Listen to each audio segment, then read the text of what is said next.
थोड़ी देर बाद कार शहर की तरफ वापस जा रही थी। रोशी और इमरान अगली सीट पर थे। इमरान कार ड्राइव कर रहा था। पिछली सीट पर ड्राइवर बेबस पड़ा हुआ था। उसके दोनों हाथ पुश्त पर उसकी टाई से बांध दिए गए थे। पैरों को जकड़ने के लिए इमरान ने अपनी पेटी इस्तेमाल की थी और उसके मुंह में 2 अदद रुमाल हलक तक ठोंस दिए गए थे। सीट के नीचे एक लाश थी जिसका चेहरा भुरता हो गया था। खिड़कियों के शीशों पर स्याह पर्दे खींच दिए गए थे। रोशी इस तरह खामोश थी जैसे उसकी अपनी जिंदगी भी खतरे में हो। वो काफी देर से कुछ बोलने की कोशिश कर रही थी, मगर अभी तक उसे कामयाबी नहीं नसीब हुई थी। लेकिन कब तक? कार में पड़ी हुई लाश उसे पागलों की तरह चीखने पर मजबूर कर रही थी। मेरा ख्याल है कि अब तुम सीधे कोतवाली चलो, रोशी ने कहा। अरे बाप रे! इमरान खौफजदा आवाज में बुड़बड़ाया। नहीं, तुम्हें चलना पड़ेगा। कुछ नहीं, कोई खास बात नहीं। हम जो कुछ भी बयान देंगे वो गलत नहीं होगा। तुमने अपनी जान बचाने के लिए उसे नीचे गिराया था। वो तो सब ठीक है, मगर पुलिस का चक्कर। नहीं, ये मेरे बस का रोग नहीं। फिर लाश का क्या होगा? तुमने उसे वहां से उठाया क्यों? ड्राइवर को भी वहीं छोड़ आए होते। कार को हम शहर से बाहर ही छोड़कर पैदल चले जाते। उस वक्त क्यों नहीं दिया था ये मशवरा? इमरान गुस्सीली आवाज में बोला। अब क्या हो सकता है, अब तो हम शहर में दाखिल हो गए हैं। रोशी के हाथ पैर ढीले हो गए। उसने पेशानी से पसीना पोंछते हुए कहा, अब भी गनीमत है, फिर वहीं वापस चलो। तुम मुझसे ज्यादा अहमक मालूम होती हो। इस बार अगर 10-5 से मुलाकात होगी तो मेरा मुरब्बा बन जाएगा और तुम्हारी जाली। फिर क्या करोगे? देखो, एक बात सूझ रही है, मगर तुम्हें ना बताऊंगा, वरना तुम फिर कोई ऐसा मशवरा दोगी कि मुझे अपनी अकल पर होना आ जाएगा। रोशी खामोश हो गई। इसलिए नहीं कि लाजवाब हो गई थी, बल्कि उसका जिस्म बुरी तरह कांप रहा था। हलक में कांटे पड़े जा रहे थे। इमरान कार को शहर के एक हिस्से में लाया जहां किराए पर दिए जाने वाले बहुत से गैराज थे। उसने एक जगह कार रोक दी। उतर कर एक गैराज हासिल करने के लिए गुफ्तो शनीद करने लगा।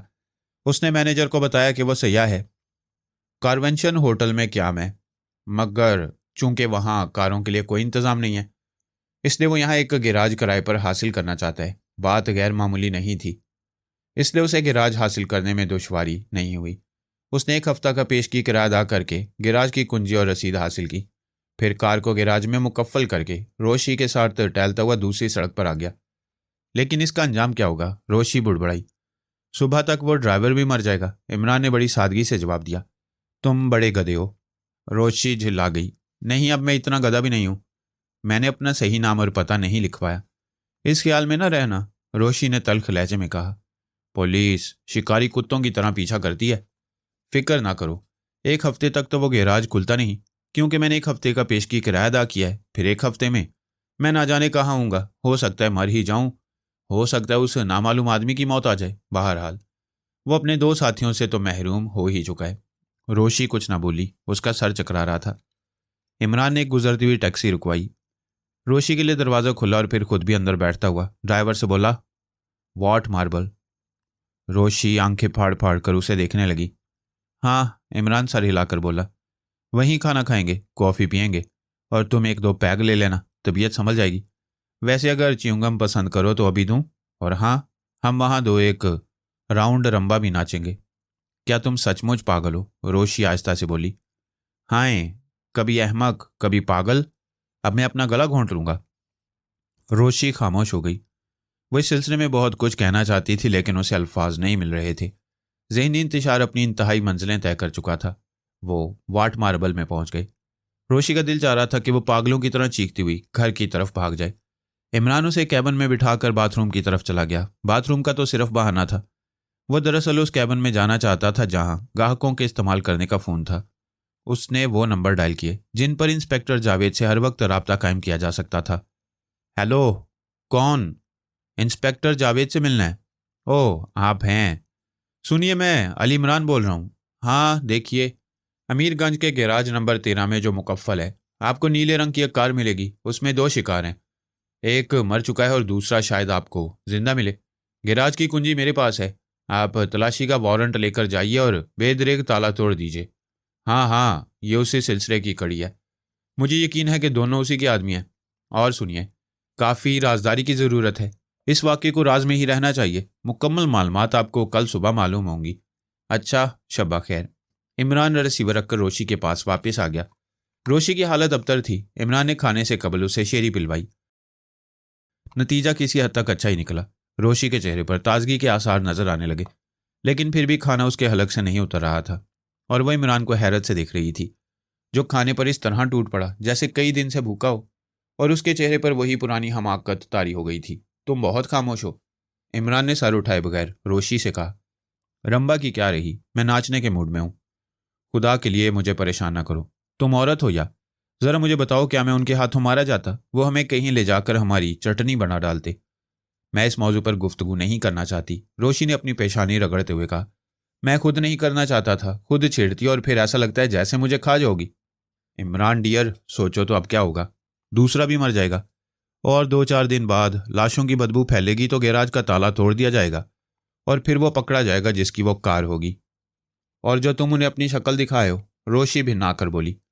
गैराज वालों को? इमरान ने पूछा और रोशी ने इस बात में सर हिला दिया। इमरान ने कहा, मगर वो लोग तुम्हारी शक्ल नहीं देख सके थे, तुम महफूज रहोगी। मैं तुम्हारे लिए कह रही हूँ। रोशी झपट पड़ी। मेरी फिक्र ना करो, मैं पठान हूँ, जब तक उस नामालूम आदमी का सफाया ना कर लूँ इस शहर से नहीं जाऊंगा। वैसे मैं अब तुम्हारे साथ नहीं रह सकता। क्यों? रोशी उसे घूरने लगी। तुम बात बात पर मेरी तौहीन करती हो, अहमक, पागल और ना जाने क्या क्या कहती रहती हो। खुद बोर होती हो और मुझे बोर करती हो। रोशी के होंठों पर फीकी सी मुस्कुराहट नमूदार हुई। तुम मेरे साथ रंबा नाचोगी? इमरान एक एक लफ्ज पर जोर देता हुआ बोला। अच्छा। रोशी उठती हुई बोली, चलो, लेकिन ये याद रखना, तुम मुझे आज बहुत परेशान कर रहे हो। वह दोनों रिक्रिएशन हॉल में दाखिल हुए। दर्जनों जोड़े रक्स कर रहे थे। थोड़ी देर बाद इमरान और रोशी भी उनकी भीड़ में गायब हो गए। दूसरे दिन इमरान महकमा सुराग रसां के एसपी के कमरे में बैठा हुआ था। जिस वक्त वो यहाँ दाखिल हुआ था उसके चेहरे पर घनी दाढ़ी थी और चेहरे पर कुछ इस किस्म का तकद्दस था कि वो कोई नेकदिल पादरी मालूम होता था। आंखों पर तारीक शीशों की ऐनक थी। दाढ़ी अब भी मौजूद थी, लेकिन चश्मा उतार दिया गया था।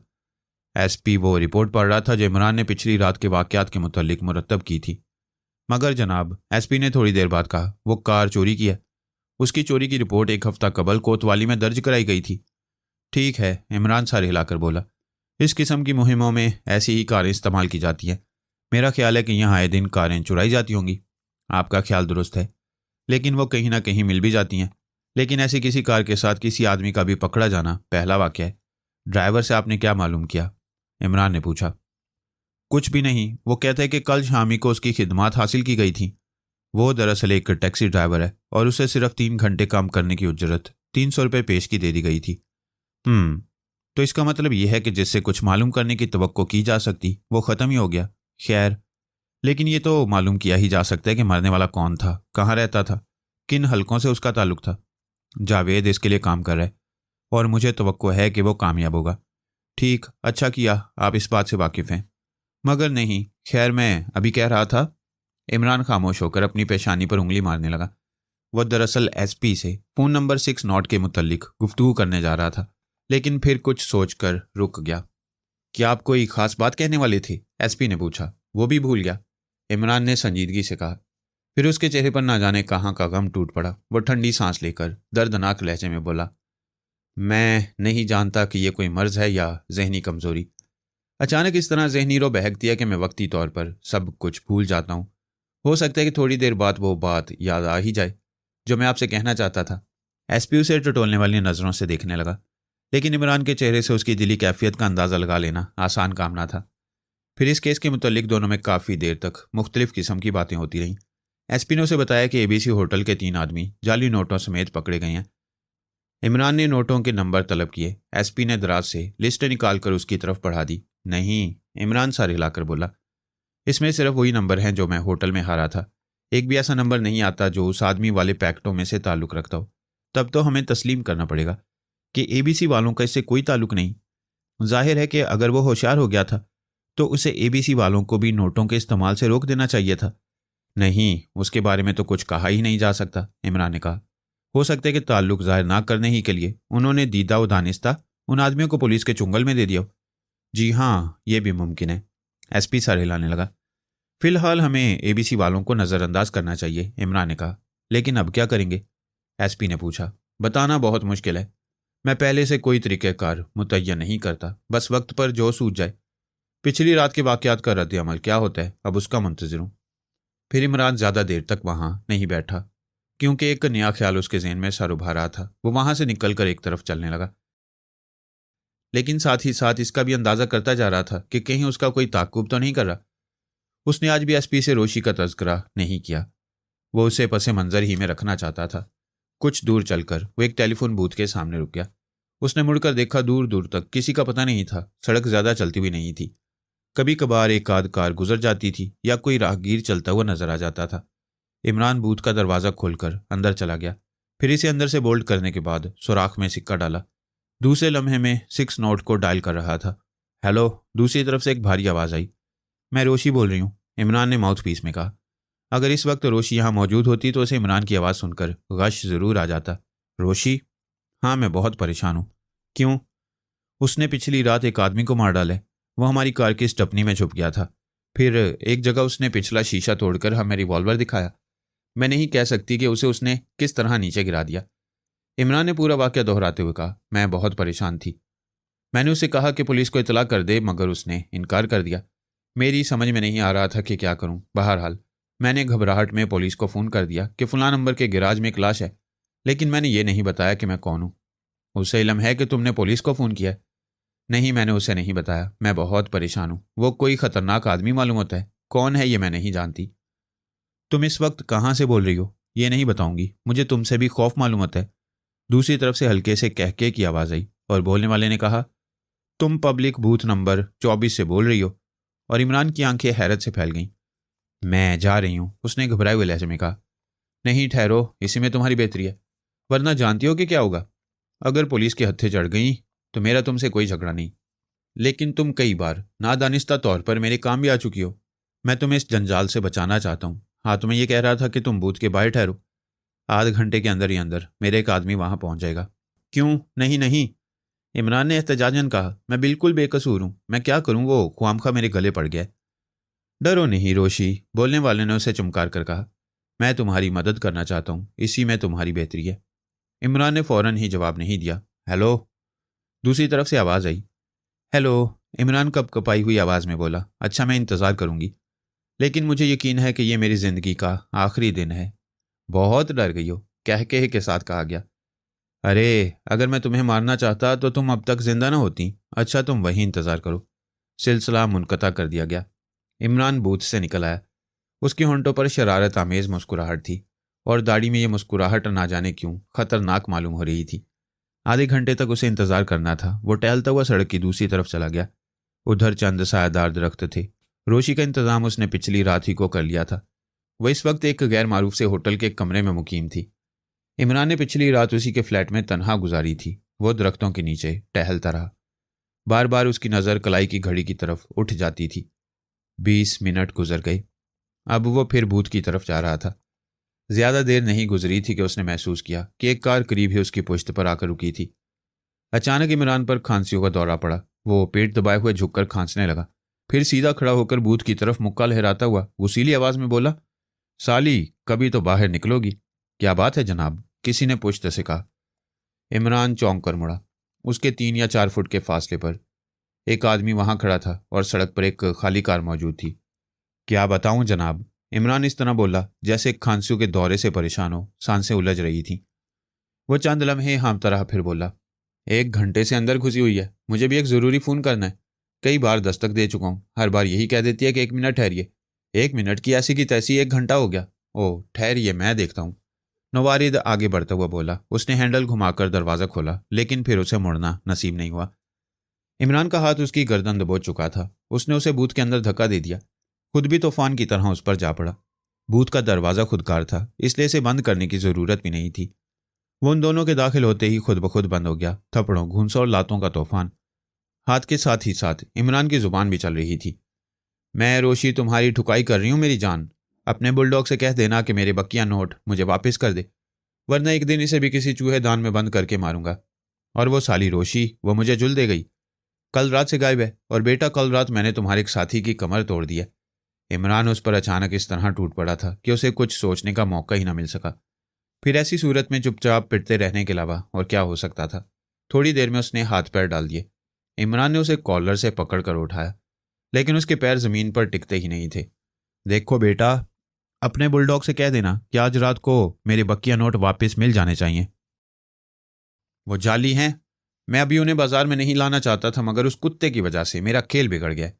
आखिर वो दूसरों के मामलात में टांग अड़ाने वाला कौन होता है? उसे कहो आज रात मुझे नोट वापस मिलने चाहिए। मैं रोशी के फ्लैट में हूँ, वो मुझसे खाइफ होकर कहीं छुप गई है। आज रात को भूलना नहीं, मैं रोशी के फ्लैट में ही मिलूंगा। और ये भी कह देना उस चिड़ीमार से केबीसी होटल में एक पुलिस ऑफिसर मछलियों के शिकार के बहाने ठहरा हुआ है, होशियार रहना। फिर उसने उसे खींचकर बूथ से बाहर निकाला। सड़क वीरान पड़ी थी। नवारिद अगर चाहता तो खुली जगह में उससे अच्छी तरह निपट सकता था, मगर हकीकत तो ये थी कि अब उसमें जद्दोजहद की सक्कत नहीं रह गई थी।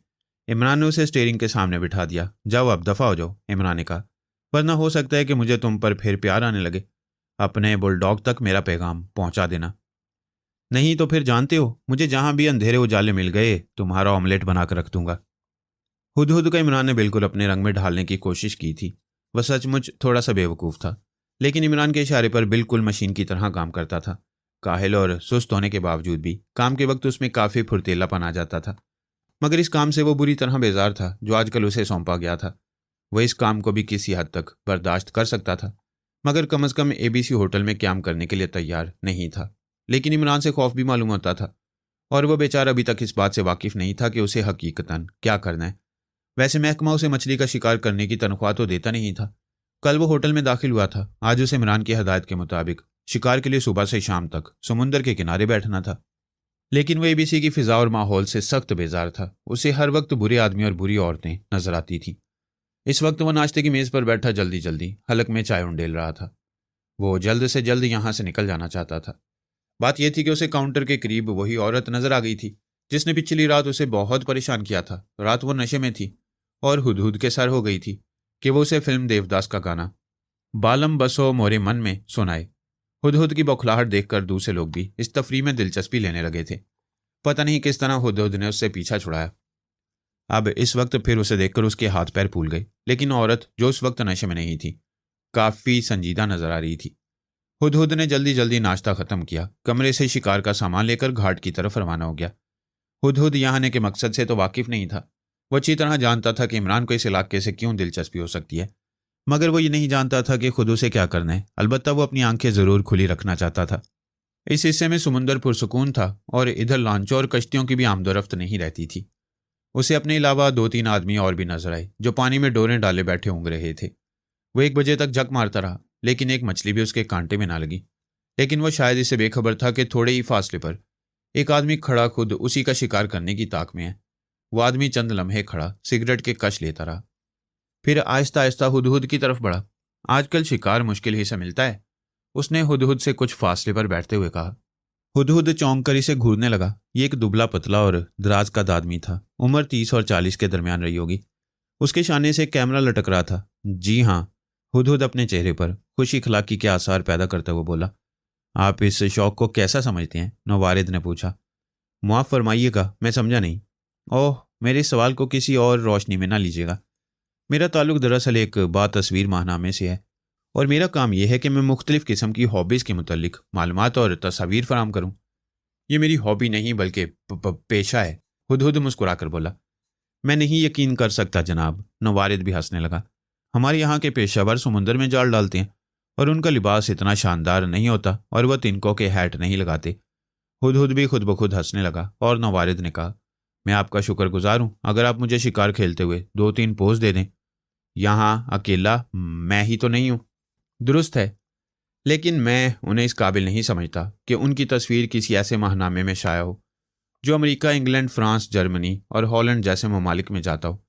हुदहुद गधे की तरह भूल गया और उसने अपने 2-3 पोज दिए, लेकिन इस शौक से मुतल्लिक इजहार ख्याल करते वक्त वह बुरी तरह हकलाने लगा। जाहिर है कि उसे मछलियों के मुतल्लिक सिर्फ इतना ही मालूम था कि हर मछली लजीज नहीं होती, और वो ख्वाह किसी किस्म से ताल्लुक़ रखती हो, उसमें कांटे ज़रूर होंगे। मैं ज़ुबानी नहीं बता सकता, उसने आखिरकार तंग आकर कहा। लिख कर दे सकता हूँ। होता है, नवारिद सर हिलाकर बोला। बाज़ लोग लिख सकते हैं, बयान नहीं कर सकते। अच्छा, कोई बात नहीं, मुझे इसके बारे में जितना भी इल्म है खुद ही लिख लूँगा। वैसे आप मुझे अपना नाम और पता लिखवा दीजिए। हुदहुद ने इत्मीनान का सांस लिया। ज़ाहिर है कि उसने नाम और पता गलत ही लिखवाया होगा। नवारिद रुखसत हो गया। लेकिन उस निवारित की घात में भी कोई था। जैसे ही वो रेतले हिस्से को पार करके बंदरगाह की तरफ जाने वाली सड़क पर पहुंचा, एक आदमी तोदे की ओर से निकलकर उसका ताक़ुब करने लगा। यह आदमी इमरान के अलावा और कोई नहीं था। रोशी अपने अकामती होटल में पिछली रात से इमरान का इंतजार कर रही थी। वो उसे होटल में ठहरा कर जल्दी ही वापस आने का वादा करके रुखसत हो गया। रोशी उसके लिए बेहद मुतफिक्र थी, लेकिन इतनी हिम्मत भी नहीं रखती थी कि उसकी तलाश में निकल खड़ी होती। उसे पुलिस का खौफ भी था, और वह भयानक आदमी तो था ही। उसकी तलाश में सारा दिन गुजर गया, लेकिन इमरान नहीं आया। इस वक्त शाम के 4 बज रहे थे। रोशी कतई नाउमीद हो चुकी थी। उसे यकीन था कि इमरान किसी न किसी मुसीबत में फंस गया है। या तो वो पुलिस के हत्थे चढ़ गया, या फिर उस भयानक आदमी ने। वो इस ख्याल से ही कांप उठी। उसके तस्वुर में इमरान की लाश थी। वह पलंग पर करवटें बदल रही थी। उसकी समझ में नहीं आता था कि क्या करे। अचानक किसी ने दरवाजे पर दस्तक दी और रोशी उछल पड़ी। लेकिन फिर उसने सोचा मुमकिन है वेटर हो, क्योंकि ये चाय का वक्त था। आ जाओ, रोशी ने बेदिली से कहा। दरवाज़ा खुला। इमरान सामने खड़ा मुस्कुरा रहा था। तुम? रोशी बेतहाशा उछलकर उसकी तरफ लपकी। तुम कहाँ थे? मैं तुम्हें मार डालूंगी। हाँ। इमरान इस तरह बौखलाकर पीछे हट गया जैसे उसे सचमुच रोशी की तरफ से कातिलाना हमले का खदशा हो। रोशी हंसने लगी, मगर उसे झिंझोड़कर बोली, तुम बड़े सुअर हो, बताओ कहाँ थे? चची फरजाना का मकान तलाश कर रहा था। इमरान संजीदगी से बोला। क्यों, ये कौन है? मैं नहीं जानता। इमरान ठंडी सांस लेकर बोला। मुझे मालूम है कि वह कैसे आदमी से वाकिफ हैं जिसका बायां कान आधा कटा हुआ है। करने लगे बेतुकी बकवास। तुम मुझे इस तरह छोड़कर कहाँ चले गए थे? क्या तुम मरना चाहती हो? हाँ, मैं मरना चाहती हूँ। रोशी झिला गई। अच्छा, तो उर्दू के इश्किया नावल पढ़ना शुरू कर दो। तुम बहुत जल्द बोर होकर मर जाओगी। इमरान, मैं तुम्हें गोली मार दूंगी। चलो बैठ जाओ। इमरान उसे एक आराम कुर्सी पर धकेलता हुआ बोला। हम दोनों की जिंदगी का इन्हसार सिर्फ उस नामालूम आदमी की मौत पर है। रोशी उसे खामोशी से देखती रही, फिर बोली, तुम आखिर हो क्या भला? मुझे बताओ, मैं पागल हो जाऊंगी। मैं तुमसे पूछता हूं कि क्या कल रात फोन पर तुमने पुलिस को इतला दी थी? किस बात की इतला? रोशी चौंक पड़ी। यही कि गैराज नंबर 13 में एक लाश है। हरगिज नहीं। भला मैं क्यों इतला देने लगी? पता नहीं। फिर वो कौन औरत है? तुमने शाम का कोई अखबार देखा? नहीं, मैंने नहीं देखा। मुझे पूरी बात बताओ, उलझन में ना डालो। पुलिस ने गैराज का ताला तोड़कर लाश दरियाफ्त कर ली है। ड्राइवर जिंदा ही निकला, सिर्फ बेहोश हो गया था। अखबार की खबर है कि पिछली रात किसी नामालूम औरत ने, जो लहजे से एंग्लो इंडियन मालूम होती थी, फोन पर इसकी इतला दी थी। मैं कसम खाने को तैयार हूं। मुझे यकीन है तुम ऐसी हरकत नहीं कर सकती। कहने का मतलब सिर्फ यह है कि तुम मेरी इजाजत के बगैर इस होटल से बाहर कदम ना निकालना। ख्वाह मुझसे 1 हफ्ते के बाद ही मुलाकात क्यों ना हो। मैं वादा नहीं कर सकती। क्यों? मैं तुम्हारे साथ ही रहूंगी। तुम मुझे तन्हा नहीं छोड़ सकती। यानी तुम चाहती हो कि हम दोनों की गर्दनें साथ ही कटें? ना जाने क्यों मुझे तुम्हारी मौजूदगी में किसी से भी खौफ महसूस नहीं होता। अच्छा, सिर्फ आज रात और यहाँ ठहर जाओ।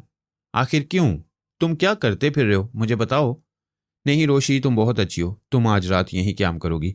अच्छा ये बताओ, कभी तुम्हें एबीसी होटल में कोई ऐसा आदमी नजर आया है जिसका बायां कान आधा कटा हुआ हो? रोशी पलकें झपकाने लगी। शायद वो कुछ याद करने के लिए जहन पर जोर दे रही थी। क्यों? तुम ये क्यों पूछ रहे हो? उसने आहिस्ता से पूछा। नहीं, मैंने वहां ऐसा कोई आदमी नहीं देखा, लेकिन मैं एक ऐसे आदमी को जानती जरूर हूं। एबीसी से ताल्लुक है उसका? इमरान ने पूछा। नहीं, वह इस हैसियत का आदमी नहीं है कि उसका गुजर एबीसी जैसी महंगी जगहों में हो सके। वो माहीगीरों की एक कश्ती पर मुलाजिम है। तुम्हें यकीन है कि उसका बायां कान कटा हुआ है? हाँ, लेकिन तुम।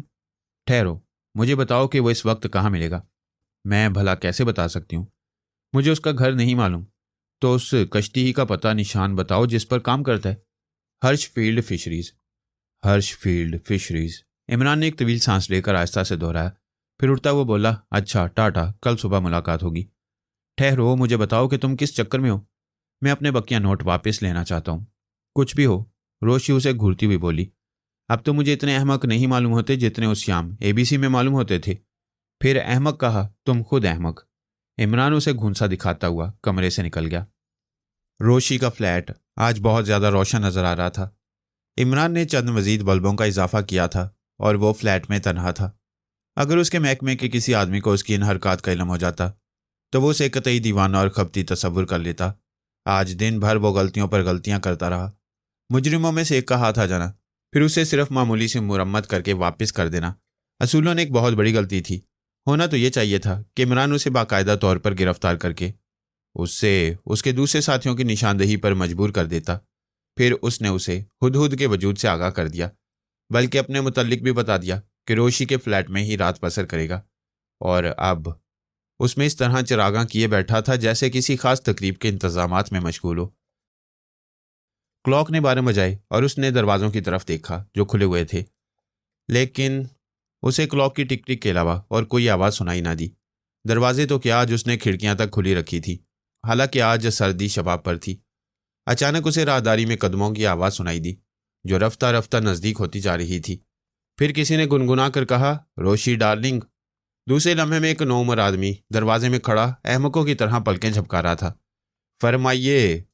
इमरान बड़े दिलावेज अंदाज में मुस्कुराया। ओह, मुआफ़ कीजिएगा, उसने शर्माए हुए लहजे में कहा। यहाँ पहले रोशी रहती थी, अब भी रहती है, तशरीफ़ लाइए, इमरान बोला। नौजवान कमरे में चला गया। रोशी कहाँ है? वो आजकल अपनी खाला के यहाँ मुर्गियों की देखभाल का तरीका सीख रही है। आप कौन है? मैं एक शरीफ आदमी हूँ। रोशी, नौजवान ने रोशी को आवाज़ दी। मैं कह रहा हूँ ना कि वो इस वक्त यहाँ नहीं है, इमरान बोला। अरे वो बड़ी शरीर है, नौजवान हंसकर बोला। मेरी आवाज़ सुनकर छुप गई है, खैर मैं ढूंढ लेता हूँ। नौजवान बड़ी बेतकल्लुफी से रोशी की ख्वाबगाह में दाखिल हो गया। इमरान उसके पीछे पीछे चल रहा था। नौजवान ने 2-3 मिनट के अंदर ही अंदर पूरे फ्लैट की तलाशी ले डाली, फिर दूसरी तरफ की तारीक राहदारी में टॉर्च की रोशनी डालने लगा। बस करो मेरे लाल, इमरान उसके कंधे पर हाथ रखता हुआ बोला। अभी तुम्हारे मुंह से दूध की बू आती है।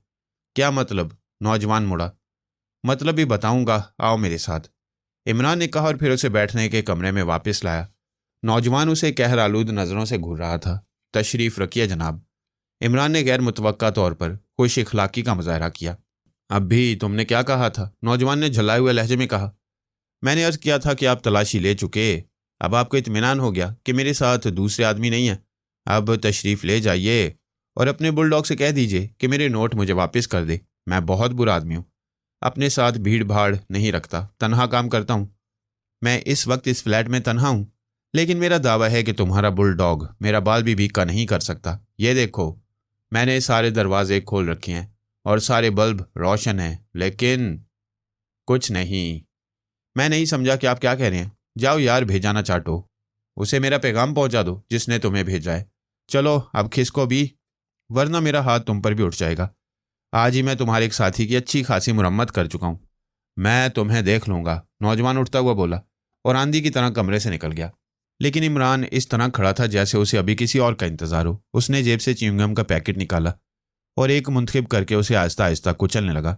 सेकंड मिनटों और मिनट घंटों में तब्दील होते चले गए, लेकिन करीब या दूर किसी किस्म की भी आवाज़ ना सुनाई दी। और फिर इमरान खुद को सचमुच अहमक समझने लगा।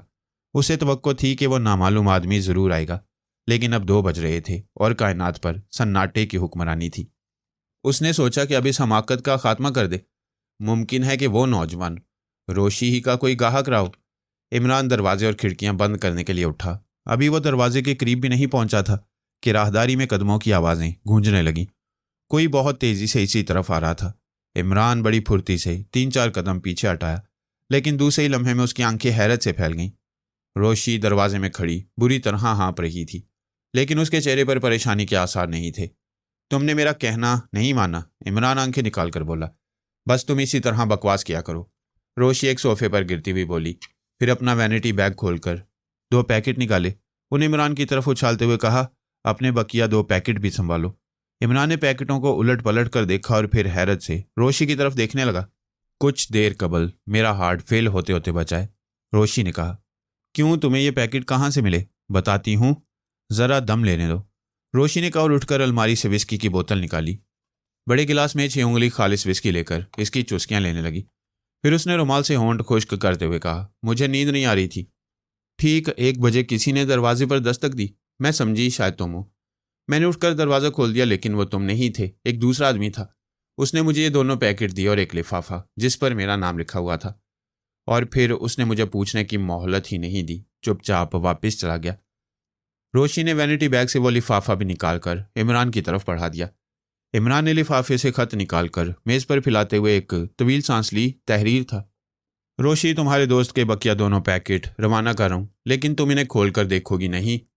होटल के बाहर एक नीले रंग की कार मौजूद है, चुपचाप उसमें बैठ जाओ, वो तुम्हें तुम्हारे फ्लैट तक पहुंचा देगी। तुम दोनों ख्वाह कहीं छुपो, मेरी नज़रों से नहीं छुप सकते। मुझे तुम दोनों से कोई पुरखाश नहीं है, वरना तुम अब तक जिंदा ना होते।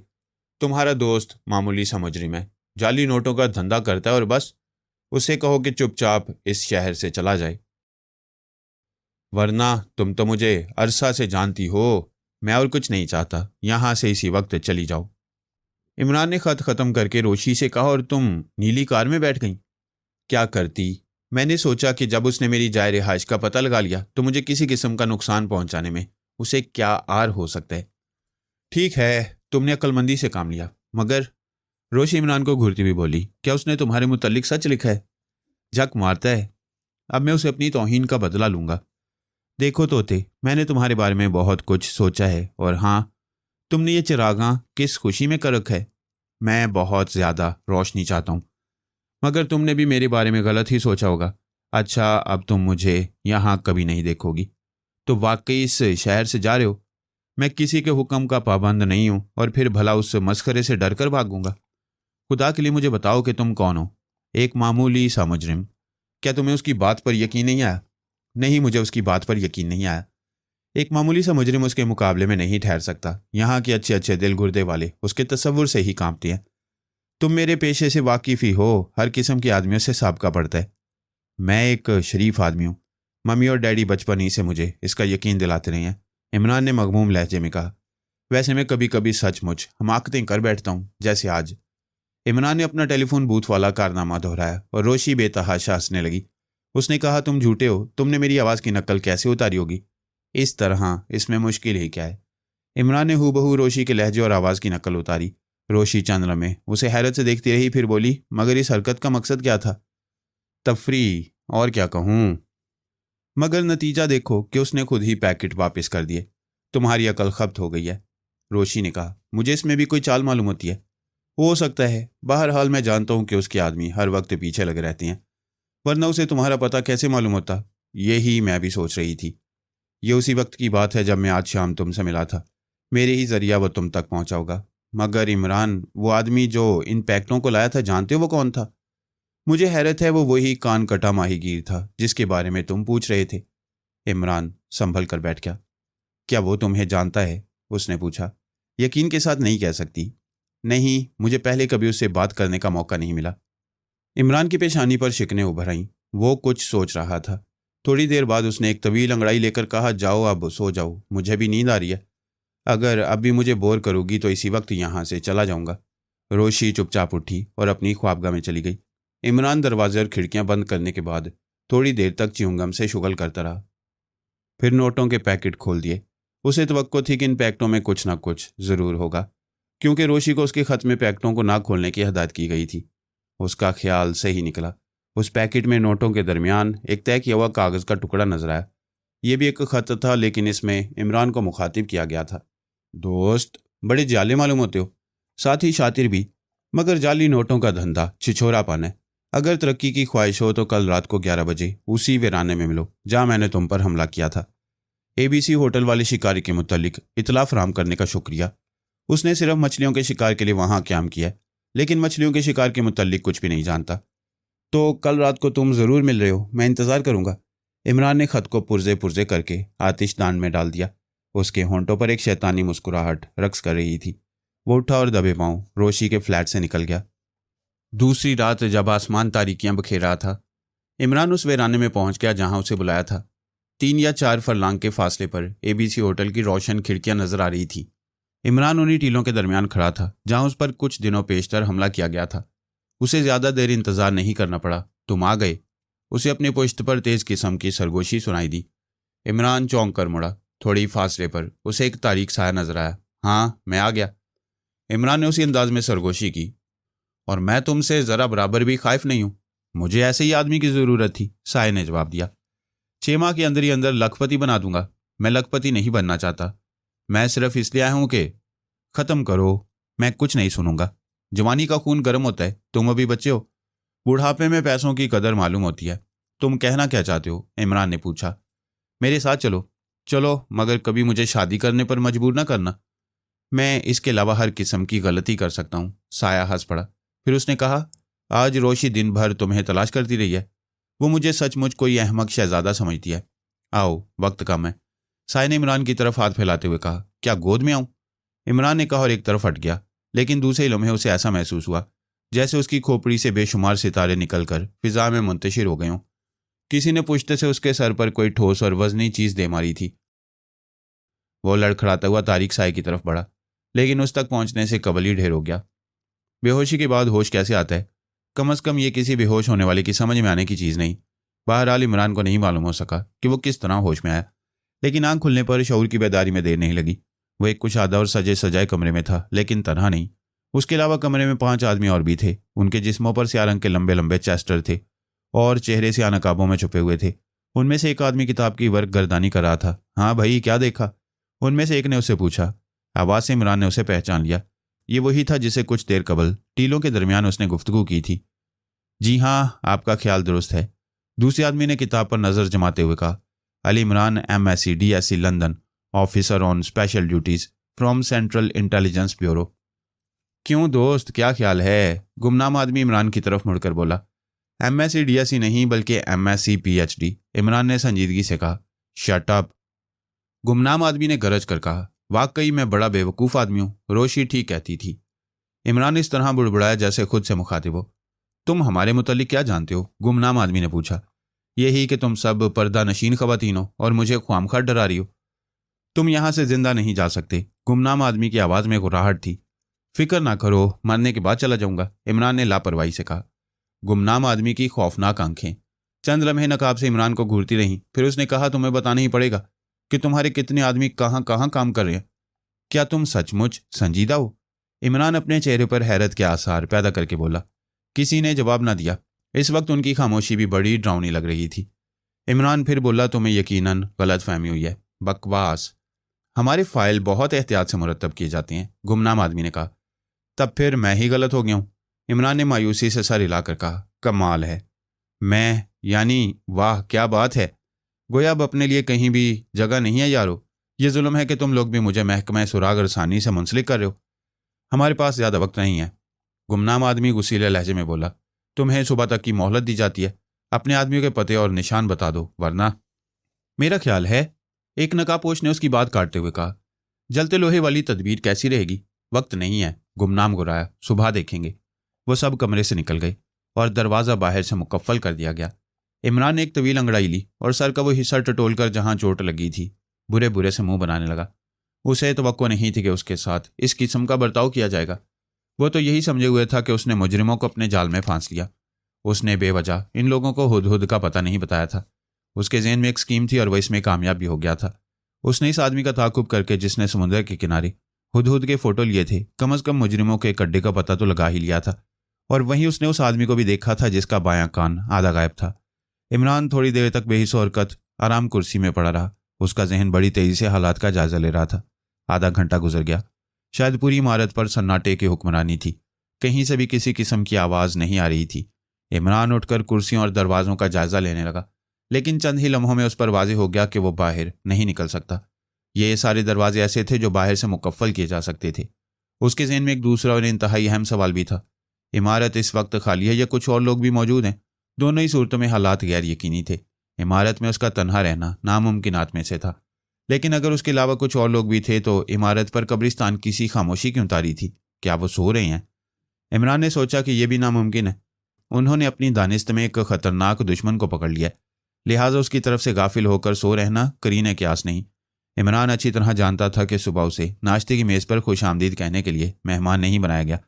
यहाँ ऐसी आओ भगत होगी कि शुक्रिया अदा करने का मौका न मिल सकेगा। वह फिर उठकर टहलने लगा। फिर अचानक उसने दरवाज़ा पीट कर चीखना शुरू कर दिया। बाहर कदमों की आहट हुई और किसी औरत ने सुरीली आवाज़ में डांट कर कहा, क्यों शोर मचा रहे हो? मैं बाहर जाना चाहता हूँ, इमरान ने बड़ी संजीदगी से जवाब दिया। बकवास मत करो, शट अप, इमरान बहुत ज़ोर से गरजा। मैं तुझ जैसी कुतिया की बच्ची से बात नहीं करना चाहता, किसी मर्द को भेज दे। तुम कुत्ते के पिल्ले खामोशी से बैठे रहो, वरना गोली मार दी जाएगी। इस बार इमरान ने उसे बड़ी गंदी गंदी गालियां दी। जवाब में वो भी बरस पड़ी और इमरान ने इसे अंदाज़ा लगा लिया कि वो औरत इमारत में तन्हा है, वरना उसकी मुरम्मत के लिए किसी मर्द को ज़रूर बुलाती। औरत थोड़ी देर तक उसे बुरा भला कहती रही, फिर खामोश हो गई। इमरान उसके कदमों की आवाज़ सुन रहा था। उसने अंदाज़ा लगा लिया कि करीब ही किसी कमरे में गई है। इमरान सोच रहा था कि अगर ऐसे हालात में भी वो हाथ पर हाथ रखे बैठा रहा तो आइंदा नस्लें उसे सचमुच अहमक आजम ही के नाम से याद करेंगी। वो एक बार फिर कमरे का जायजा लेने लगा। अचानक उसकी नज़र रस्सी के एक लच्छे पर पड़ी थी। उसने झपट कर इसे उठा लिया। रस्सी की मोटाई आध इंच से ज्यादा नहीं थी और ऐसा मालूम होता था जैसे वो पानी में भिगोकर खुश्क की गई हो। इमरान चंद लम्हे से देखता रहा और फिर उसके होंठों पर एक शैतानी मुस्कुराहट रक्स करने लगी। इमरान के मुंह से गालियां सुनकर उस औरत का मूड बहुत खराब हो गया था। वो काफ़ी हसीन थी और उम्र भी 20-22 से ज़्यादा ना रही होगी। मुमकिन है कि उसके साथी उसकी नाजबरदारियां भी करते रहे हों। बहरहाल वो ऐसी नहीं मालूम होती थी कि किसी की तल्ख कलामी बर्दाश्त कर सकती, और यह हकीकत थी कि वो इस वक्त इमारत में तन्हा थी। इमरान को महबूस करने वालों को शायद यकीन वासिक था कि वो यहाँ से ना निकल सकेगा, वरना वो ऐसी गलती ना करते। वो औरत गुस्से में हाँफती हुई मसहरी पर गिरी। उसे शायद अपने साथियों पर भी गुस्सा आ रहा था। वो सो जाना चाहती थी मगर नींद का कोसों पता ना था। 20 मिनट गुजर गए। वो करवटें बदलती रही। अचानक उसने एक चीख सुनी जो कैदी के कमरे से बुलंद हुई थी।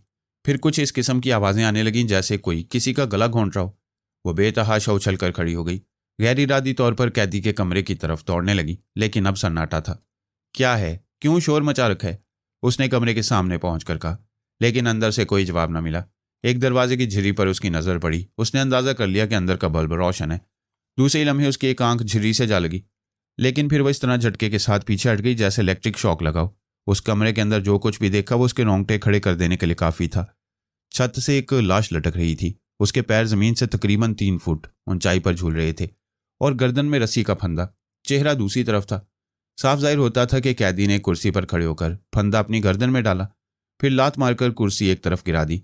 स्याह एलेस्टर और स्याह पतलून में वो लाश बड़ी डरावनी मालूम हो रही थी। वो एक बार फिर झिरी से अंदर झांकने लगी। उसे अपनी आंखों पर यकीन नहीं आ रहा था, क्योंकि उसने कैदी की दिलेराना हरकतों के मुतालिक अपने साथियों से बहुत कुछ सुना था। ख्वाबो ख्याल में भी उसे तवक्को नहीं थी कि ऐसा बेजिगर आदमी इस तरह खुदकुशी कर लेगा। हालांकि वो कुछ देर पहले उसकी तौहीन कर चुका था, लेकिन फिर भी वो उसके अंजाम पर मुतासिफ हुए बगैर न रह सकी। वो कोई कमज़ोर दिल औरत नहीं थी। कमज़ोर दिल की औरत ऐसे ख़तरनाक मुजरिमों के साथ रह ही कैसे सकती थी? वो चंद लम्हे खड़ी कुछ सोचती रही, फिर दरवाज़ा खोलकर कमरे में दाखिल हो गई। लाश की पुश्त दरवाजे की तरफ थी। औरत आगे बढ़ी ताकि उसका चेहरा देख सके, लेकिन कबल इसके कि वो उसके करीब पहुंचती, लाश रस्सी के फंदे से निकलकर धम से फर्श पर आ रही। औरत घबरा कर पीछे हट गई, लेकिन इमरान ने उसे बाहर निकलने का मौका नहीं दिया। दूसरे लम्हे उसकी सुराहीदार गर्दन इमरान की गिरफ्त में थी। वो यहाँ कब वापस आएंगे? इमरान ने गिरफ्त मजबूत करते हुए पूछा। औरत थूक निकल कर रह गई। उसकी आंखें हैरत और खौफ से फटी हुई थीं। वो बुरी तरह कांप रही थी। बताओ वरना गला घोंट दूंगा। इमरान के चेहरे पर सफाकी नजर आने लगी। साढ़े 3 बजे। झूठ बक रही हो, खुदा से डरो वरना जुबान सड़ जाएगी। इमरान ने हमकाना अंदाज में कहा और उसकी गर्दन छोड़ दी। औरत उसी जगह खड़ी हाँफती रही। तुमने कुछ देर पहले मुझे बुरा भला कहा था, अब कहो तो तुम्हारे कान और नाक काट लूं। औरत कुछ ना बोली। इमरान बकता रहा। तुम सूरत से शरीफ मालूम होती हो, वरना मैं अभी तुम्हारा गला घोंट कर मार डालता। क्या तुम उनमें से किसी की बीवी हो? औरत ने नफी में सर हिला दिया और इमरान गरजदार आवाज में बोला, फिर तुम क्या भला हो? जुबान से बोलो वरना इस रस्सी में तुम्हारी लाश लटकती नजर आएगी। मैं उनके किसी जुर्म में शरीक नहीं हूं। औरत ने भराई हुई आवाज में कहा। तुम आखिर हो कौन? मैं जो कुछ भी हूं यही हूं और जिंदगी से तंग आ गई हूं। उन्होंने मुझे कहीं का नहीं रखा, लेकिन मैं अब हर हाल में उनके पंजे से निकलना चाहती हूँ। शाबाश, अच्छा मैं तुम्हें बचा लूंगा, लेकिन जो कुछ मैं कहूँ उस पर अमल करो। मैं तैयार हूँ। बाहर निकलने का दरवाज़ा तो मुकफ्फल होगा? इमरान ने पूछा। नहीं, मुकफ्फल नहीं है। तो फिर उनकी आमद पर दरवाज़ा कौन खोलेगा? तुम जागती रहोगी? नहीं, वो खुद खोल लेंगे। इसकी तरकीब उनके अलावा और किसी को नहीं मालूम। क्या ये इमारत हर्षफील्ड फिशरीज वालों की है? इमरान ने पूछा और औरत ने इस्बात में सर हिला दिया। ये इमारत जेम्स स्ट्रीट में है ना? इमरान ने पूछा और इसका जवाब भी इस्बात ही में मिला और इमरान मुतमईन हो गया कि ये वही इमारत है जिसका सुराग उसे फोटोग्राफर का ताक़ुब करने पर मिला था। वह चंद लम्हे कुछ सोचता रहा, फिर बोला, तुम मुझे धोखा नहीं दे सकती, अपने कमरे में जाओ। वह चुपचाप वहां से निकलकर अपने कमरे में चली गई। इमरान उसके पीछे था। जैसे ही वो कमरे में दाखिल हुई, इमरान ने दरवाज़ा बाहर से बंद कर दिया। चुपचाप पड़ी रहना वरना गर्दन साफ। मुझे औरतों पर भी रहम नहीं आता, इमरान घुरा कर बोला। अंदर से कोई जवाब नहीं मिला। इमरान आगे बढ़ा। वो बड़ी तेज़ी से इमारत का जायजा लेता फिर रहा था। बाहर के सारे दरवाजे आजमाए, लेकिन उन्हें खोलने में कामयाब ना हो सका। एक कमरे में उसे असलहा जात का ज़खीरा नजर आया। दरवाज़ा मुकफ्फल नहीं था। शायद यहाँ से जाते वक्त उन्होंने कुछ असला लिया था। कमरे को मुकफ्फल करना भूल गए थे। इमरान ने एक टॉमी गन उठाकर इसे लोड किया और कमरे से बाहर निकल आया। टॉमी गन उसके हाथ में थी, लेकिन अगर कोई दूसरा उसे इस हाल में देखता तो कतई मखबूतुल हवा समझता। होना यह चाहिए था कि इमरान फ़ोन पर पुलिस से रब्ता कायम करके इमारत का मुहासरा कर लेता। यहाँ फ़ोन मौजूद था। इमरान चाहता तो इसे इस्तेमाल कर सकता था, मगर उसने ऐसा नहीं किया। वो किसी शिकारी कुत्ते की तरह इमारत का गोशा गोशा सूंघता फिर रहा था। उसे मुजरिमों की वापसी की भी परवाह नहीं थी। वो उनके जुराइम से वाकिफ हो चुका था और एबीसी होटल के करीब वाले वीराने पर उस भयानक आदमी की हुक्मरानी का मकसद भी उसकी समझ में आ गया। थोड़ी देर बाद वो फिर उसी कमरे के सामने पहुंच गया जहां उसे कैद किया गया था। उसने औरत के कमरे की तरफ नजर डाली जिसका दरवाजा बदस्तूर बंद था। अंदर रोशनी जरूर थी लेकिन किसी किस्म की आवाज नहीं सुनाई दी। फिर इमरान ने उस बत्तख की तरफ देखा जो उसके बाएं हाथ पर लटक रही थी। ये उसे इसी इमारत के एक डरबे में मिली थी। वो कमरे में दाखिल हो गया। टॉमी गन मेज पर रख दी। रस्सी अभी तक छत में लटके हुए कड़े से लटक रही थी। चंद लम्हों बाद इमरान बत्तख को ज़िबा कर रहा था। कुछ खून फर्श पर फैल गया और कुछ उसने बड़ी एहतियात से एक गिलास में इकट्ठा कर लिया। ठीक 3 बजे इमारत का सदर दरवाज़ा खुला और 3 आदमी अंदर दाखिल हुए। उनमें से सिर्फ एक का चेहरा नकाब में छुपा हुआ था और बकिया 9 आदमी बेनकाब थे।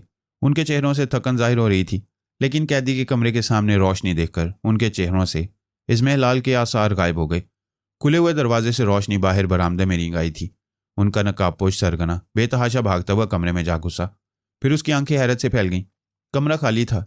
छत से एक खून आलूद रस्सी लटकी हुई थी और फर्श पर भी खून नजर आ रहा था।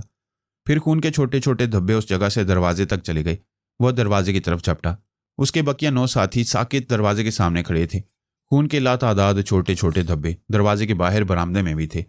वो सब उन्हें देखते हुए आगे बढ़ते गए। इन धब्बों का रुख असलाह के कमरे की तरफ हो गया था। उनमें से एक ने जेब से टॉर्च निकाली क्योंकि यह राहदारी तारीख थी। उन्हें असलाह खाने का दरवाज़ा भी खुला हुआ मिला। खून के धब्बों की कितार दरवाजे में मुड़कर असलाह खाने में चली गई थी। वो सब बेतहाशा अंदर चले गए और किसी के मुंह से निकला, अरे बत्तख, ये क्या? फिर वो मुड़ने भी नहीं पाए थे कि दरवाज़ा बाहर से बंद हो गया। अंधेरे में इमरान का कहकहा गूंज रहा था, लेकिन इमरान को इसकी खबर नहीं थी कि यही अंधेरा जिससे उसने फ़ायदा उठाया खुद उसी के लिए मोहलिक साबित हो सकता है। वो नहीं जानता था कि उनका सरगना बाहर ही रह गया। उसने ललकार कर कहा, क्यों दोस्तों, अब क्या ख्याल है?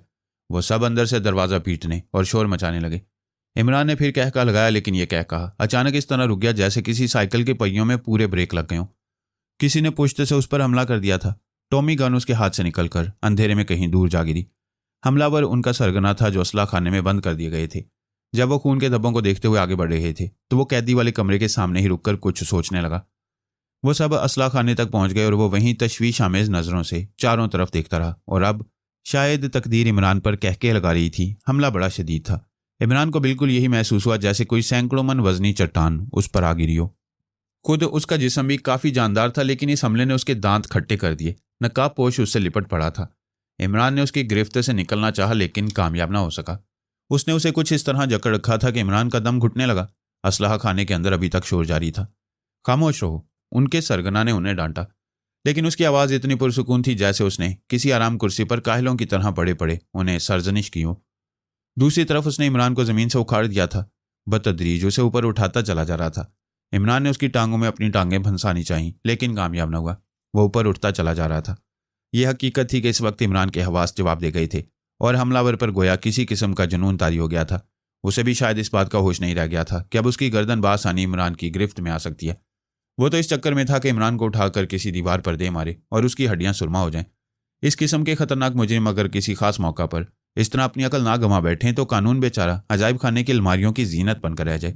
अचानक इमरान के हाथ उसकी गर्दन से टकराए और डूबते हुए को तिनके का सहारा मिल गया। उसने बुरी तरह उसकी गर्दन दबोच ली और फिर दोनों एक साथ जमीन पर आ रहे। इमरान के हाथों से उसकी गर्दन निकल चुकी थी, लेकिन उसने गिरते गिरते अपनी कोहनी उसकी टांग पर जमा दी और बाएं हाथ पर इस जोर का घूंसा उसकी पेशानी पर रसीद किया कि नकाबपोश के मुंह से एक बेसाख्ता किस्म की चीख निकल गई। इमरान इस मौके को हाथ से नहीं जाने देना चाहता था।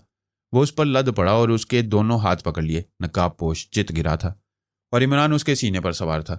साथ ही वो अपना सारा जोर उसके हाथ को जमीन से लगाए रखने पर सरफ कर रहा था और वो इसमें किसी हद तक कामयाबी हो गया था। लेकिन ये पोजीशन भी खतरे से खाली नहीं थी। इमरान उसकी कुव्वत का अंदाज़ा तो कर ही चुका था, लिहाजा अच्छी तरह समझता था कि अगर उसे ज़रा सा भी मौका मिल गया तो वो उसे गेंद की तरह उछाल देगा। उसने बौखलाहट में अपना सर नकाबपोश के चेहरे पर दे मारा। चोट नाक पर पड़ी और नकाबपोश बिलबिला उठा। फिर तो इमरान के सर ने रुकने का नाम ही ना लिया। नकाबपोश की चीखें करी और डरावनी थीं। उसके साथियों ने फिर शोर मचाना शुरू कर दिया, लेकिन खुद उसकी आवाज़ आहिस्ता आहिस्ता दबती हुई हल्की हल्की सिसकियों में तब्दील होती गई। दूसरी दोपहर को शाम के अखबारात की एक कॉपी भी किसी हॉकर के पास नहीं बची। एक अखबार रोशी के सामने भी था और उसकी आंखें मुतहय्यराना अंदाज में फैल कर रह गई थीं। अली इमरान, इमरान, वो सोच रही थी, वही अहमक, वही दिलेर, महकमे सुराग रसानी का ऑफिसर, बईद अज क्यास। उसने एक बहुत बड़े मुजरिम को उसके साथियों समेत तन्हा गिरफ्तार किया था। मुजरिम भी कैसा? जिसने महीनों मुकामी पुलिस को नाकों चने चबवाए थे, जिसका जाती टेलीफोन एक्सचेंज था, शहर में जिसकी मुतअद्दिद कोठियां थीं, एक बहुत बड़ा स्मगलर, जिसके मुतअद्दिद गोदामों में पुलिस ने नाजायज तौर पर दरामद किया हुआ बेशकीमत माल दरियाफ्त किया था, जो बज़ाहिर एक मामूली माहीगीर था और हर्षफील्ड फिशरीज के एक स्टीमर पर मुलाजिम था। यानी ये स्टीमर खुद उसी का था, लेकिन स्टीमर का कप्तान उसे अपना मातियत समझता था। हर्षफील्ड की फर्म का मालिक वही था, लेकिन फर्म का मैनेजर उसके वजूद तक से नावाकिफ था। जाहिर है कि एक मामूली से मल्लाह को मैनेजर क्या जानता। वो उस वक्त उन सब का मालिक होता था जब उसके चेहरे पर स्याह नकाब होती थी। उस वक्त हर्षफील्ड फिशरीज के तीनों स्टीमर मछलियों का शिकार करने की बजाय स्मगलिंग का जरिया बन जाते थे। वो साहिल से 50-60 मील के फासले से गुजरने वाली गैर मुल्की जहाज़ों से उतरा हुआ नाजायज माल बाहर करते और फिर साहिल की तरफ लौट आते। बहरी पुलिस को कानो कान खबर भी ना होती, क्योंकि माल निचले हिस्सों में होता था और ऊपरी अर्शों पर मछलियों के ढेर दिखाई देते। ये अखबार की रिपोर्ट थी, लेकिन हकीकत तो ये थी कि बहरी पुलिस का अमला हर्षफील्ड वालों से अल्लाह वास्ते की अकीदत रखता था, इसलिए उनकी कड़ी निगरानी का सवाल ही नहीं पैदा होता था। खैर, खबर में यह भी था कि एबीसी होटल के सामने वाले वीराने पर उस भयानक आदमी की हुकूमत क्यों थी। इसकी हकीकत यह थी कि स्मगल किया हुआ माल इसी रास्ते से खुफिया गोदामों तक पहुंचाया जाता था। लिहाजा रास्ता साफ रखने के लिए उस भयानक आदमी ने, जिसका बायां कान आधा कटा हुआ था, वहां कश्तो खून का बाजार गर्म कर दिया था, जिसका नतीजा यह हुआ कि पुलिस को वहां खतरे का बोर्ड नस्ब करना पड़ा। खबर में यह बात भी वाज़ेह कर दी गई थी कि एबीसी होटल वालों का इस गिरोह से कोई ताल्लुक नहीं था। रोशी बड़ी देर तक अखबार पर नजर जमाई रही, फिर अचानक किसी आहट पर चौंक कर दरवाजे की तरफ मुड़ी। इमरान सामने खड़ा मुस्कुरा रहा था। रोशी बौखलाकर खड़ी हो गई। उसके चेहरे पर हवाइयां उड़ रही थीं, आंखें झुकी हुई थीं। 50 भैंसों का सौदा हो गया, इमरान ने कहा। रोशी कुछ ना बोली। उसकी आंखों से 2 कतरे टपक कर स्कर्ट में जज्ब हो गए। अखबार पढ़ने से कबल वो एक बेवकूफ़ औरत की तरह इमरान के मुतल्लिक बहुत कुछ सोचती रही थी, और उसने इन 2 दिनों में इमरान को तलाश करने के सिलसिले में शहर का कोना कोना छान मारा था। तुम रो रही हो, कमाल है भाई। इमरान उसकी तरफ बढ़ता हुआ बोला। जाइए जाइए, रोशी हाथ बढ़ाकर बोली। अब मुझ में बेवकूफ़ बनने की शक्कत नहीं रह गई। रोशी, ईमानदारी से कहना। इमरान संजीदा हो गया कि मैं तुमसे ज़बरदस्ती मिला था, लेकिन अब आप यहाँ क्यों आए हैं? तुम्हारा शुक्रिया अदा करने, और साथ ही एक बात और भी है। तुमने एक बार कहा था कि तुम अपने मौजूदा तर्ज हयात से बेजार हो, लिहाजा मैं एक मशवरा देने आया हूँ। मशवरा? मैं जानती हूँ, रोशी खुश्क लहजे में बोली। आप यही कहेंगे कि अब बाइज्जत तौर पर ज़िंदगी बसर करो, लेकिन मैं इस मशवरे का एहसान अपने सर नहीं लेना चाहती। जलील आदमी भी अक्सर ये ज़रूर सोचता है कि उसे बाइज्जत तौर पर ज़िंदगी बसर करना चाहिए। मैं तुम्हें अपने साथ ले जाना चाहता हूँ, इमरान ने कहा। मेरे सेक्शन को एक औरत की भी ज़रूरत है, तनख्वाह माकूल मिलेगी। रोशी के चेहरे पर सुर्खी दौड़ गई। वो चंद लम्हे इमरान के चेहरे पर नज़र जमाई रही, फिर बोली, मैं तैयार हूँ। हा हा, इमरान ने अहमकाना अंदाज में कहका लगाया। अब मैं अपने साथ 1000 भैंसे ले जा रहा हूँ। रोशी के होंठों पर फीकी सी मुस्कुराहट फैल गई। तुम सचमुच बहुत उदास नजर आ रही हो, इमरान ने कहा। नहीं तो नहीं। वह ज़बरदस्ती हंस पड़ी। कुछ देर तक खामोशी रही, फिर रोशी ने कहा, एक बात है। एक नहीं 10 बातें, कुछ कहो भी तो। मैं तुम्हारा आदाब नहीं करूंगी, तुम्हें बॉस नहीं समझूंगी। तोते कहोगी मुझे? हाँ, इमरान दीदे फिर आकर बोला। रोशी हंसने लगी, मगर इस हंसी में शर्मिंदगी की झलक भी थी। आखिर तुमने सुराग रसानी का कौन सा तरीका इख्तियार किया था? ये बात अब तक मेरी समझ में ना आ सकी। यह सुराग रसानी नहीं थी जोशी, रोशी। इसे सिर्फ उर्फ़ आम में बंडलबाजी कहती हैं, और मैं इसी तरह अपना काम निकालता हूँ। सुराग रसानी का फ़न जिसे कहते हैं वो बहुत ऊंची चीज़ है, लेकिन ये केस ऐसा था जिसमें फ़न सुराग रसानी झक मारता रह जाता। दर हकीकत यह है कि मैं इस केस में बुरी तरह उल्लू बनाऊं। क्यों? मैं समझ रहा था कि मैं उन्हें उल्लू बना रहा हूँ, लेकिन जब मैं उनके फंदे में फंस गया तो मुझे एहसास हुआ कि मैं उल्लुओं का किबला व काबा हूँ। ठहरो, मैं खुद ही बता देता हूँ। मैं दरअसल उन पर यह जाहिर करना चाहता था कि मैं भी उन्हीं की तरह का एक बदमाश हूँ और जाली नोटों का कारोबार मेरा मशगला है। मुझे तवक्को थी कि मैं इस तरह उनमें घुल मिल सकूंगा। मेरी तवक्को पूरी हो गई। उनके सरगना ने मुझे उसी वीराने में बुलाया जहाँ पहली बार मुझ पर हमला हुआ था। लेकिन ये तो बताओ कि यह तरीका इख्तियार करने की ज़रूरत ही क्या थी, जबकि तुम उनके सरगना से पहले ही वाकिफ़ थे। तुमने मुझे कान कटे आदमी के मुतल्लिक पूछगिछ की थी या नहीं? की थी, लेकिन उस वक्त तक नहीं जानता था कि सरगना वही है। और फिर महज जानने से क्या होता है? उसके खिलाफ सबूत फराहम किए बगैर मैं उस पर हाथ नहीं डाल सकता था। सबूत की फराहमी के लिए से बेहतर और कोई तरीक़ाकार नहीं हो सकता था जो मैंने इख्तियार करना चाहा। हाँ, तो जब मैं वहां पहुंचा तो उन्होंने अंधेरे में मेरा पार्सल बैरिंग कर दिया। सर की वो चोट अभी तक दुख रही है। फिर वो मुझे अपने ठिकाने पर ले गई और हाँ, मुझे मालूम हुआ कि वो मेरी शख्सियत से अच्छी तरह वाकिफ हैं। फिर इमरान ने अपनी खुदकुशी के वाकयात दोहराते हुए कहा, मैंने रस्सी कमर में बांधी थी और उसे लेस्टर के अंदर से इस तरह गर्दन के सीध में ले गया था कि दूर से फंदा गर्दन ही मालूम हो। फिर वो फांसी गई। हाँ, बस सिर्फ औरतों ही को बेवकूफ़ बनाना जानते हो, रोशी मुंह बनाकर बोली। मैं खुद ही बेवकूफ़ हूँ रोशी, यकीन करो। ये तो अक्सर एक खास किस्म का मूड मुझ पर तारी हो जाता है जब मैं दूसरों को बेवकूफ़ नहीं नजर आता। फिर उसने बत्तख के खून वाला लतीफ़ा दोहराया और रोशी बेतहाशा हंसने लगी। लेकिन इमरान बुरा सा मुंह बनाकर बोला, यहां भी मैं उल्लू बन गया। उसके सारे साथियों को तो मैंने इस तरह बंद कर दिया, लेकिन वो खुद बाहर ही रह गया। फिर हकीकत तो यह है रोशी कि मैं इमरान हूं या नहीं वसूख से नहीं कह सकता। क्या मतलब? मैं इमरान का भूत हूं। अगर मैं भूत नहीं हूं तो इस पर यकीन आने में अरसा लगेगा कि वाकई जिंदा हूं। ओफो, वो कमबख्त तो पता नहीं कितने हॉर्स पावर का है। हॉर्स नहीं बल्कि एलिफेंट पावर कहना चाहिए। मुझे तो वाकई उम्मीद नहीं थी कि उसके हाथों जिंदा बचूंगा। ये कहो कि मेरे औसान खता नहीं हुए, वरना मुझे फुटबॉल की तरह उछाल देता। इमरान खामोश होकर च्युइंगम चबाने लगा। अब मुझे यकीन आ गया तुम वाकई बेवकूफ़ हो। हूं ना? इमरान ने कहका लगाया। कतई। दुनिया का कोई अक्लमंद आदमी तन्हा उनसे निपटने की कोशिश न करता। तुम्हारे पास बहुत वक्त था। कमरे से निकलने के बाद तुम पुलिस की मदद हासिल कर सकते थे। हाँ, है तो यही बात। लेकिन इस सूरत में हमें उनकी परछाइयां भी नसीब ना होती। वो कोई मामूली गिरोह नहीं था रोशी। तुम खुद सोचो, पुलिस की भीड़ भाड़, खुदा की पनाह, सारा खेल चौपट हो जाता। ओफो, खैर। लेकिन मैं इतना ज़रूर कहूँगा कि इस सिलसिले में डैडी मुझसे ज़रूर जवाब तलब करेंगे और फिर शायद मुझे इस्तीफ़ा देना पड़े। तो फिर मुझे क्यों साथ ले जा रहे हो? रोशी ने कहा। परवाह ना करो, जासूसी नॉवलें छापने का धंधा कर लेंगे।